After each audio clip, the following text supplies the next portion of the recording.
Regulators, if you're listening, low-hanging fruit, insurance for all crypto custodians, and mandatory audits for centralized stablecoins. Welcome to the Blockhead podcast, where we share the most unpopular opinions in crypto. My name is Duh, and today we're going to ruffle some feathers as we talk about crypto regulation. Now, I am not a legislator. I don't actually get a say. I do vote every time voting comes around, and unfortunately, I'm always stuck with a handful of terrible options. So do I expect good regulation? No. Do I expect that the folks that get to write regulation will care about my opinion? In my experience, that's not the case. They don't care about my opinion, and they probably don't care about your opinion. But here we are. I'd like to talk about it anyhow. Maybe I can make a case that will sway you to my side. And if there's enough of us, maybe we can sway a regulator too. So regulation in the world of crypto is kind of a hot button topic. Some people think that regulation is going to kill crypto. Some people think regulation is going to boost crypto. Kevin O'Leary, most famously, is a big advocate of regulation. One of the other big advocates for regulation was Sam Bankman-Fried, who attempted to get regulation to stack things in his favor. My views on regulation are a little more nuanced. On one hand, I don't like the idea of regulation. More often than not, when governments come in to regulate things, they make things worse before they make things better. However, there are some obvious places in crypto that I think regulation can protect crypto users. Now, before we get to that, however, I want to talk about bad regulation. Bad regulation is where you set regulations that you cannot enforce. Now, this is relevant in the world of crypto because crypto is designed in its decentralized fashion in such a way that it's going to be really hard to ban. You can't just say no crypto because of regulatory arbitrage. People are going to get crypto. Remember how the US in particular, but kind of the whole world, has had a ban on drugs, and how that just made all the drugs disappear? Now there's no drug users. Yeah, that ban was a stupid ban. If you can't enforce it, don't make the rules around it. Don't ban it. You're going to look silly. So this applies to things like DeFi, right? So if there's protocol, you can't, as a US entity, reasonably make rules around it and expect for them to be followed. DeFi platforms already self-regulate. They try to keep themselves away from US users. But a good handful of people are not idiots. They know how to use a VPN. They're going to use the DeFi protocols, right? It's going to be very difficult to ban particular cryptos or any particular DeFi protocols or anything of that nature.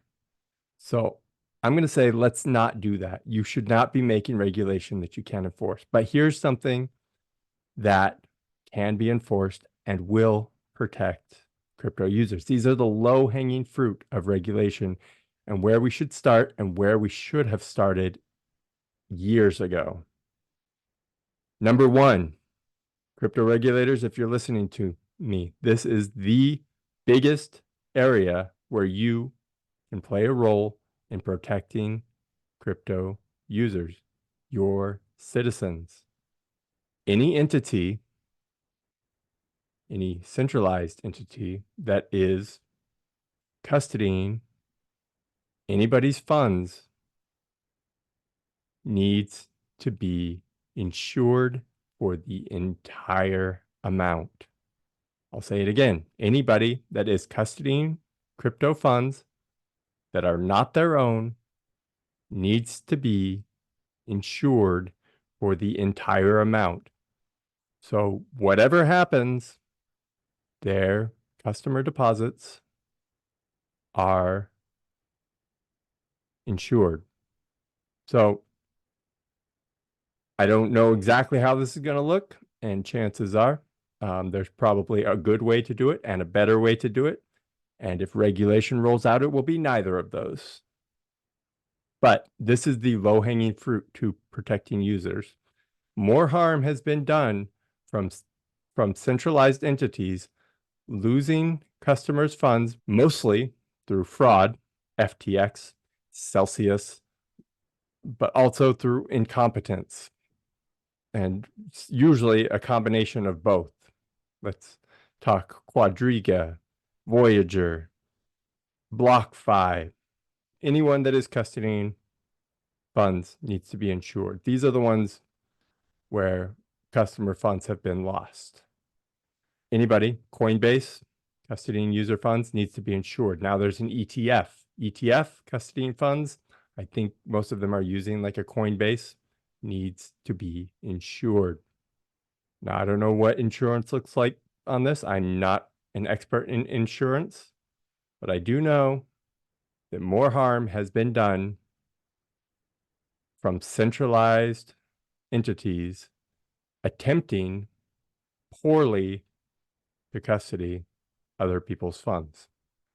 That is the obvious place for regulation. Now, is it going to be expensive? I have no idea.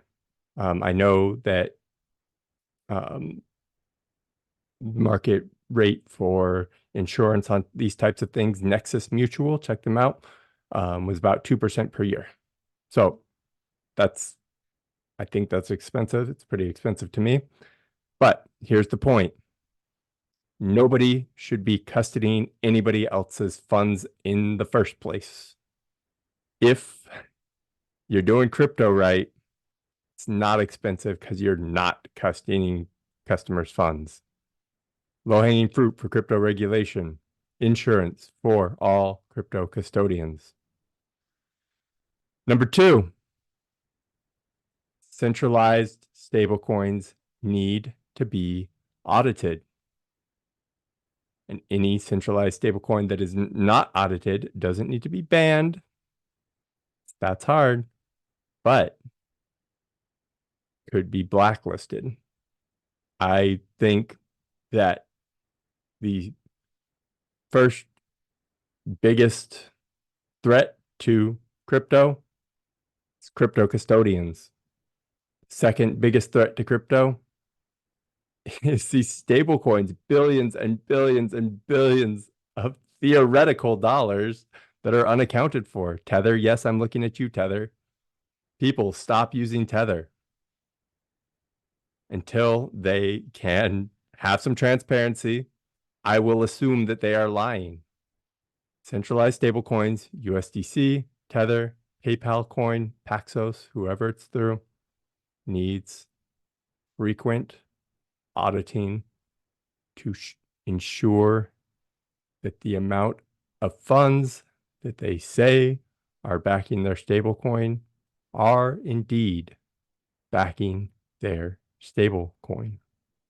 Then further audits should be done, just like they do with large banks, to assess the risk that they are taking. If you're not aware of the business model of a USDC, they work similar to a bank. They take in your dollar deposits, they give you USDC on chain, then they take your dollar deposits and they buy typically bonds or other safe-ish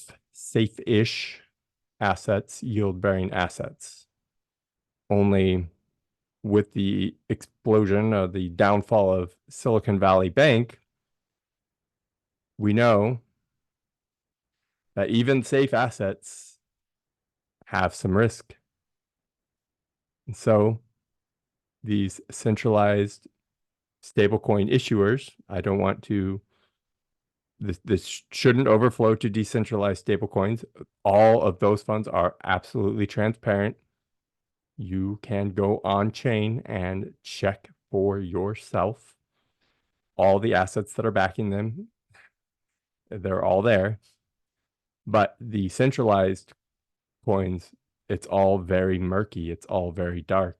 Some of them have chosen to do audits, and to them, I applaud. To those, I believe USDC, I applaud you. Paxos, I believe you've done a good job. BUSD, I'm not even sure if that's around anymore, but I believe they did an audit.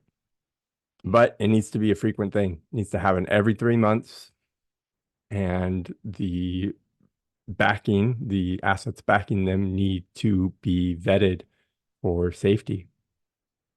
Because as soon as one of these stablecoins blow up, it's going to leave an enormous hole in the whole crypto ecosystem.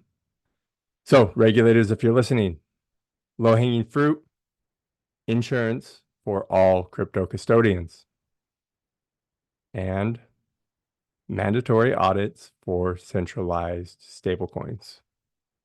So, is crypto regulation good or bad?